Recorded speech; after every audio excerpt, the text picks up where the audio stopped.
everyone, my name is Natalie Price, and I'm really excited to share with you all what I did for my project. I focused on childbirth and the mother's choice that she has when having a baby, where she wants to have the baby, and how she wants to have the baby. So I really learned a lot about the different forms of having a baby, whether that be water birth, a home birth, a hospital birth with or without an epidural, and of course a cesarean section. So all of these different types of birth often have had a stigma behind them, whether that be, oh, you're a hippie, oh, you're too scared, you want to get the epidural, or you don't love your child, you don't want to feel the effects of oxytocin when you have a baby. But ultimately, I believe that birth is a sacred experience between the mother and the baby. And it should be up to the mother what she wants to do. And there shouldn't be any stigmas behind her choice, whether that be an at-home birth, hospital birth, birthing center, wherever she wants to have the baby and however she wants to have it. I really feel that we as a population need to be more accepting of the way that women choose to have their babies.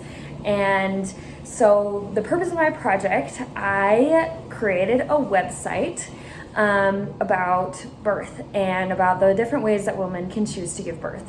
I listened to a lot of podcasts about home delivery, mainly because I have not been as familiar with home delivery in the past. Quite honestly, I used to think it was very wrong.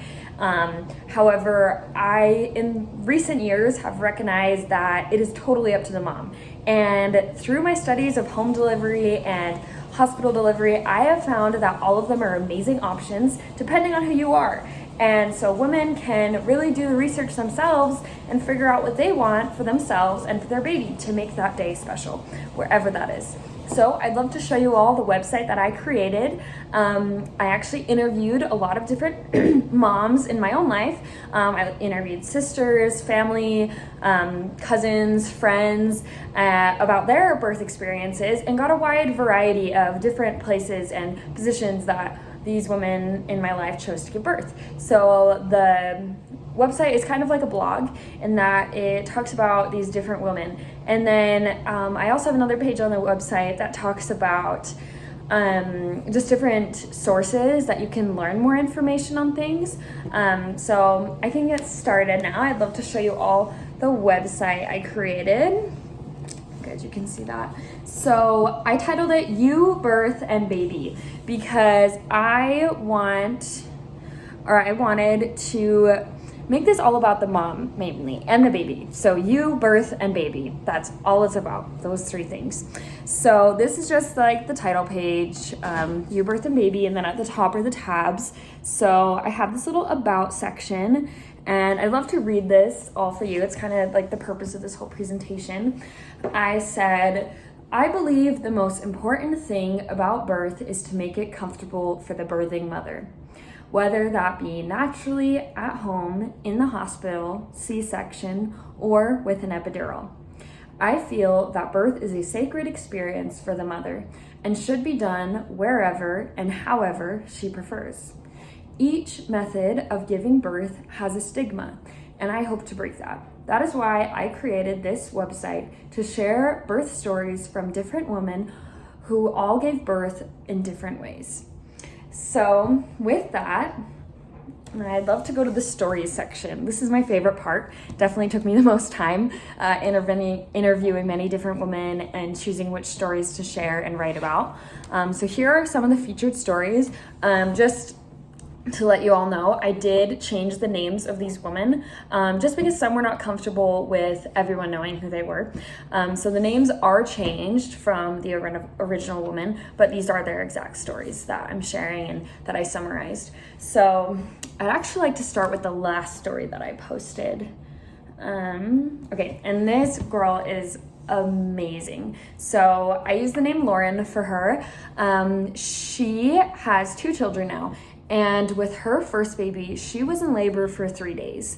She was having contractions for 3 days, and this is not considered normal to be in labor for that long and for it to be that painful. And she had a very small baby. So the fact that it was this intense for her is pretty surprising to some physicians or medical practitioners.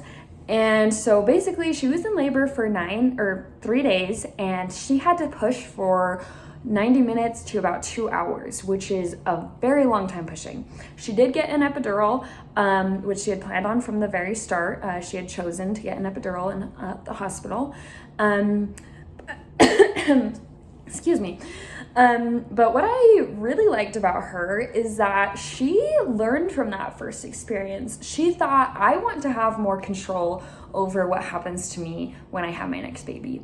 And so with her second baby, which she just had a few years ago, Lauren decided to practice different birthing exercises the weeks prior, or the weeks before she gave birth. So she was doing yoga ball stretches, she was doing different squats that her OBGYN had recommended. She really focused on opening her body up so her labor was much more successful this time. And she also did, what is it called? I'm sorry. She did perineal massages, which is a type of massage that loosens the muscles so that they're more relaxed during the birth. And Lauren was able to have a 9-hour delivery with her second baby and a 9 minutes of pushing. That's opposed to 3 days to 9 hours of delivery from her first to second, and 90 minutes to 9 minutes for her second baby. So she swears by this. She wants everyone out there to at least look into this, because doing these stretches, doing these massages, and one thing I also didn't mention she does is diaphragm breathing, which she actually learned for her anxiety, then was able to apply it during her labor the second time. And so she thinks that all women, if they choose to, should look into this and see how beneficial this can be for them. The next story that I want to share before we go is about,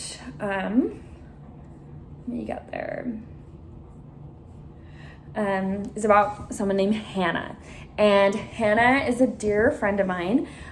She chose to do an unmedicated birth, so no epidural. However, she chose to give birth in a hospital as well. So with her baby, she described the experience with an exclaiming, worth it. She had a great birth experience. She chose to use the Lamaze method, and this is a technique that she actually studied throughout her pregnancy. Lamans, I pronounced that incorrectly the first time. And I even attached a link to what this method is, but essentially you're trying to focus on your breathing to the point where you can't feel pain. So you have that as entirely your focus, and the pain is dulled, or you can't even feel it, even though you're not on any medication, because of your focus with breathing. So what she said was that if it was not for this method that she used during her unmedicated labor, she said there's no way she would have been able to do it unmedicated. She said that it really got her through it, and that it felt so worth it at the end, because this is actually something that we also discussed in class, is that when oxytocin is being produced, which is the hormone that induces labor, she said that oxytocin just was able to flow through the body, and it makes like more of a positive reaction, and it creates more of a positive experience with you and your baby. So she loved her birthing experience. So those are a few of the stories. You can always go on the blog and check them out. And then lastly, I have this page called Media. I share different podcasts that I listen to, and also shared this one site on Medicine Net about different types of delivery. And then that link I talked about the Lamans method. But just a few of the podcasts that I just want to give an honorable mention. The biggest being Hearth and Home Midwifery. This is 2 women based out of Oregon that are just incredible midwives, and you should really check out their podcast if you're interested in home birth, or if you're just interested in expanding your options. Then I also shared the Obstetrics podcast, What the Bump. That's a fun one. That's more about hospital birth. It's actually by a labor and delivery nurse, so you get a little bit of a different perspective. But all in all, I hope that this project that I did contributes to women being more inclusive about birth. And I'm really glad I could learn so much about different types of birth and open my own mind to the different options out there. So thank you.